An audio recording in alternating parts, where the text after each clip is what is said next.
walaalkay maalintii shanaad ayay noo noqotay shalay inaan kusoo gabagabeeno ilaahayna nagu guuleeyo colaad yar oo la rabay in lasii diyaar gareeyo oo abaabulkeeda ay qayb ka ahayeen kooxahan argagixisada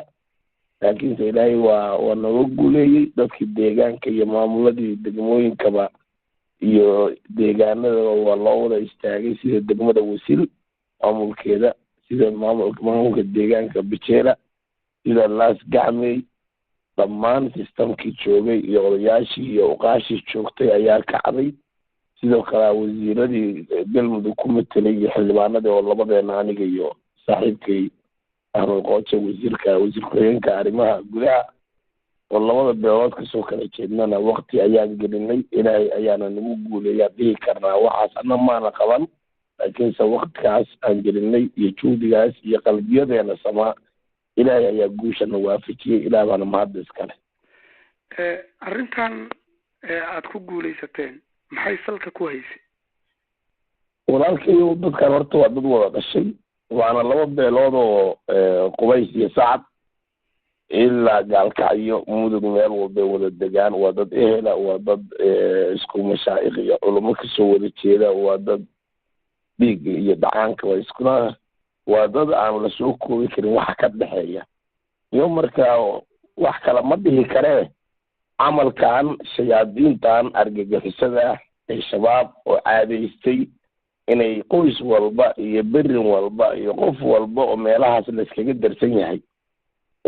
ayay abaabul badan u galeen dadkaas ehelka isku diraan bacaho iyo baagag iyo aqallo iyo wax allaale wixii ka dhaxeeya iyo guryaba si sharci darra ayaa loo adeegsaday dad labada dhinac ka soo jeeda waxaan aaminsanahay inay lug ku lahaayeen kooxaas argagixisada iyo dad cadiifad qaaday oo deegaan isku riix jira badanaaba miyiga u badan deegaanada dadku waa isku riixaan laakiin dadka dad wada dhashay oo ilaa bacadooyin korkeedana qola daaqdo qolana dhinac allaale dhinaca ilaa Bijeele ka sheeye daaqaan iyo meel walba weeye xoogaa binooyin baa jiray baxo ay isku haysteen oo qolada kale dhaysa waa lagu xadgudbay marka ayadiina ilaahay baa nagu waafajiyey inuu ilaahay baa nagu guulaysiiyey ilaah baana mahadda iskale hay'adii amniga dowlad goboleedka galmudug madaxdeeni oo labada gole ee dowladda galmudug oo golaha wasiirada iyo golaha baarlamaankaba waqti iyo juhdi baa gelinay waana deegaana aan kasoo jeednay waxaa qayb nagala ahaa u mahad celinayaa rabaa inaan meeshaan ooga faa'iidaysto maadaama aad weydiisay odayaasha dhaqanka ee reer Gaalkacyo oo labada beelood oo ayaguna gobol xaar u ahaa oo systemkan ilaa 2018 goobjoog u ahaa ilaa 2018 go'aamadii la gaaray oo labada beelood Allah u naxariistay oo qayb ka ahaa Generaal Qooje ayaan dabagalnay ayadaan dhamaystirnay wixii ka dhimanaa ayadaan waqti iyo juhdi gelinay ayadaan ku dul shaqeynay waxaan arki kartaa sida social media taala waa la saxiixay warqadaha la saxiixay dhaqaalihii dhex yaalay labadaas beelood ayaa la kala guray la kala cadeeyey muddo 2 bilood gudahoodana dhaqaalahaas in qolo walba waxay geysatay ay dhiibto odayaashada dhaqanka guddi 24 oo 10 reer Gaalkacyo yihiin oo midaysan ayagu aan qabiil aan ahayn iyo 2 toddobaad oo kasoo kala jeeda Laas Gacmey iyo Dhagahaye ayaa warqada ka saxiixnay ilaah baana la waafajiyey ilaah baana mahadda iskale waxaa garan kartaa waxaasoo shaqo aan qabanaynay 3 kilomitir ma dhameen waxa argagixisadu shabaabku noo jireen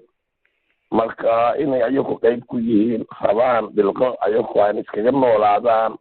dadkaas ehelka isku sii diraan meeshaas ay fursad u aragto weeye waxaan isleeyahay chapterkaas waa soo xirmay chapterkii nimankaas argagixisada lagu dabageli lahaa farxadkooda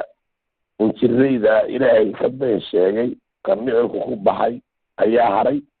waxay ka shaqeynayeen ma suurtoobin ilaah baana mahadda iska leh hay'adaha amnigana warqadii oo saxiixan hadda hayo kuna dul shaqeynaya wasaaradda amnigana laga rabaa inay fuliso heshiisyadii la galay waxa laalay wixii heshiiskaas ku qoran iyo goobihii la cayimay oo biradu mamnuuca ka ahayd inay meesha ka saaraan dhamaystiraan annagu waxaan ahayn maadaama meesha aan lasii joogi karin oo shaqooyin badan oo qof walba haystay oo golayaasha baarlamaanka xarmahooda la furayo howlo badan lagu kala jiro wasiirada shaqo u taallo ma suurtoobeen inaan fulintii sugno laakiinse in la dhammaystiro shaqadaas wasaaradda amnigan ooga fadhinaa wixii dadkaas u haray oo binooyin ah oo lagu ballamay iyo goobihii loo cayimay in la geeyo waana mahadsanta walaalkii xildhibaan waxaad soo hadal qaaday in iska horkeenka bulshada deegaanka degan ay lug ku leeyihiin maleeshiyada al-shabaab muxuu yahay toonka aad ka qabtaan in al-shabaab ay ku lug leeyihiin iska horkeenka dadkaana faa'iide ay ugu arkaan saaxiibkay cabdiwaaxidow oo waxaa leeyahay sadar muuqdo su-aal madoone soomaalidu waana ku baraarugsan tahay mararka qaarkood marna kuma baraarugsanaa is leedahay waxaa caddayn u ah nimankan argagixisada ah inay ayagu qeyb ka yihiin ka dambeeyaan ayagu ay lug ku leeyihiin rabaan inay ku noolaadaan ayagu dhaawacyadooda iyo dhibaatadooda markay dagaaladu dhacaan waxay ku rartaan colaadaha qabiilka socda xilli waxaa jirta dagaaladii gooja cadde ka socday ay ku rara jireen dhaawacyada oo ilaa hindiya ay geeyeen oo leeyihiin dagaalkii gooja cadde kusoo dhaawacmay sidii dagaalada qabiilka iyo kuwa lagu qaado ooga dhex faa'iidaystaan xilli waxaa jira dagaaladii xumaa dadka ehelka ka dhexeeyo saxqurun iyo jecboor iyo eriyadaas iyo gordowga udhexaysa ka socday ee rara jireen mar walba dagaal qabiil meeluu ka socdo hiiraan bari nugaal meel walba qabiil walba sool sanaag meel walba soomaali degan tahay bay jubbooyinka ayay ka faa'iidaysanayaan dhaawacyadaas inay ku rartaan argagixisadu ay yidhaahdaan dagaalkaas qabiilka ayaa dadkeena ku dhaawacmeen marka mid lamid ay ka rabeen sii daan wasileed iyo baxadiin udhexaysa inay dadkaas walaalaha isku sii diraan inay dadkaas walaalaha iska horiyaan kadib dhaawacyadaas iyo dhibkaas iyo hubka iyaga ku jeedana laga jeediyo oo qabiilaadku israacaan si nafis u helaan marka ugu yartaayna dee dhaawacyadana ay dalalka ajanabiga ku geystaan oo yidhaahdaan dhaawacan dee ninka qabiilka la dhashay oo furimaha dagaalka dawladda kula jira argagixisadii baa la qaadaya oo fuudaanaysaba si lagu qaadi lahaa meelaha ay ka duulaana waa caddahay oo ma labaysna gooba laga qaadaa elaboro international laga qaada oo dalkeena ka mid a marka ma raba arrimahaas inaan hadda sii faaqido waana mahadsanta